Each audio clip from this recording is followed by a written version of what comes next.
Hey folks, I want to talk about a couple of things I've talked about before, but I'm going to elaborate a little bit more on them and how that applies to training. I've talked about how a horse operates in one of two modes. It's either thinking or reacting. Basically, those are the only two ways that a horse operates. It's either thinking about what it's supposed to be doing and does the right thing, or it simply does what it thinks it needs to do to survive, which is reacting.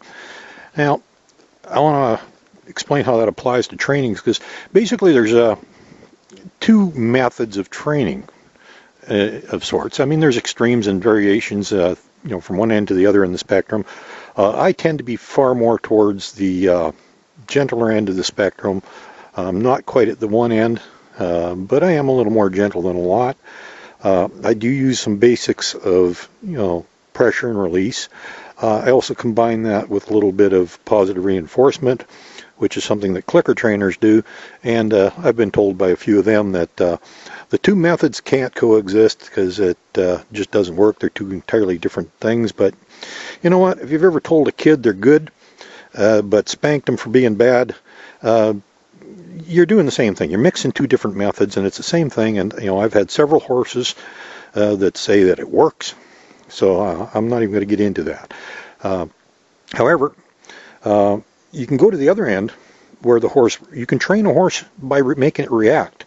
And this is where you punish the horse for doing the wrong thing. And so you're either hitting it or whipping it or something like that. You somehow discipline it for doing the wrong thing. And that's negative reinforcement. Now, there is always a small element of that in training, and that's where pressure comes in. Pressure is actually negative reinforcement, so you can't get away from it. It's really hard to get away from it, but it's a matter of how hard you do it.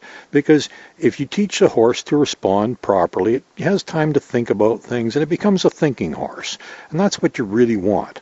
The other end of the spectrum is that, you punish the horse for doing wrong, so eventually what happens is it responds to cues out of fear, and it is simply reacting to the potential of injury or pain or something like that, or some form of punishment for doing the wrong thing. So when you cue a horse to do what you want it to do, all it's really doing is reacting to that cue to prevent pain or injury or anything like that. It's actually going into survival mode in order to respond to what you're asking it. It's not thinking about what you want and doing the right thing. It's simply reacting to the fear of being injured. So this is where training can actually go from one end of the spectrum to the other. You can, teach a horse to think and get it to do what you want it to do because it wants to do it, and it thinks about, well, geez, this guy ain't so bad. He treats me pretty good. Okay, let's do what he wants.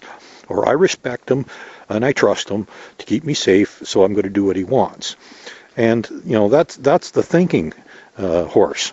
The reacting horse is the one that is going to respond to your cues out of fear because it's scared of punishment, it's scared of retaliation, it's going to get a spur, it's going to get a whip, it's going to get its mouth yanked with a harsh bit. And those are all things that, although it may in the end create a horse that is rideable, you're basically riding a time bomb because sooner or later that horse is going to blow up. And this is where there's two very different methods of training that are both based on a horse's natural behavior in many ways. Even the old school, very harsh methods, I refer to them old school because they're kind of traditional, a lot of the really harsh methods, even though they've been around for a long time and they do work, and a lot of people have used them for many, many years, I don't think they're a good idea because it doesn't create a thinking horse. You're creating a potential time bomb and a bad situation that eventually someday something's going to go wrong. That's my opinion on it. I don't think it's necessary. I've seen that it doesn't have to be used in order to work and to get a good horse, and so I don't do that. But like I said, both methods, a lot of guys talk about natural horsemanship these days. Both of those things are actually quite natural because they're both working on the natural behavior of a horse, which is, like I said, it operates in one of two modes. It's either thinking or it's reacting. And you can train a horse either way, but I don't think that training a horse to react is a good thing because that's not what you want, because a lot of a horse's reactions are what we often consider to be bad or negative behaviors, potentially dangerous, undesirable things. For the horse, though, in their mind it's perfectly normal. It's they're not being bad, they're just in their mind they're surviving is what they're doing. but it's, one of those things. Like I said, you can, a horse operates one of two modes. You can train it one of two ways, and there's extremes in both ways. And I'm not saying that there's no room for discipline. There's no room for negative reinforcement. Sometimes it's necessary, particularly when your own safety is involved and a horse gets aggressive with you. Sometimes you have to, but you don't ever have to. In most situations, you rarely ever have to hit a horse for any reason. And even at that, a lot of times it's not much of a hit. It's, in my case, usually a little poke on the nose or something like that, or push them on the neck is all it takes. I don't have to do much. See, I just made her move. I touched her. And that's all it takes. You don't have to threaten the horse. The horse doesn't have to be reacting all the time out of fear and be in survival mode and reaction mode. You can train a horse to think, and that's what you want. So those are things to consider if you're ever looking for a trainer and you're considering different methods of training and stuff like that, and you don't know a lot. Like I said, a horse operates one of two modes. Which mode are they using in that horse's nature to do the training? Because those are the things you got to watch for. If a trainer doesn't let you watch them actually work, always check them out before you ever consider even getting one. See how they do it, how they treat the horse, how they handle the horse.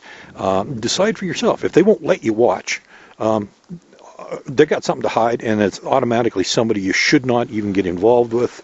And some of the best trainers that I know of include the horse owners in the training, because the horse isn't the only one that needs to be trained. The owner needs to be trained as well. The owner needs to learn and understand how to reinforce what the horse has learned, continue the training when they get it home, and to understand how the horse has been trained, what methods have been used, so that they know how to deal with the horse when they get it. Because you can't just send a horse off to a trainer, get it back, and expect it to work for you if you don't know how to continue that training and to continue handling the horse in a method that's, the horse understands and works for the horse. So a couple things to consider.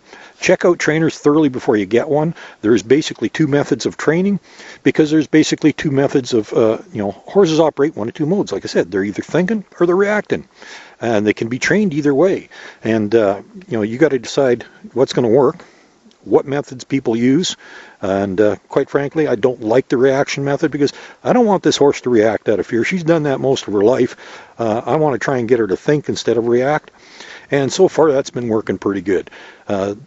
That's my preference. That's the way I like to do things.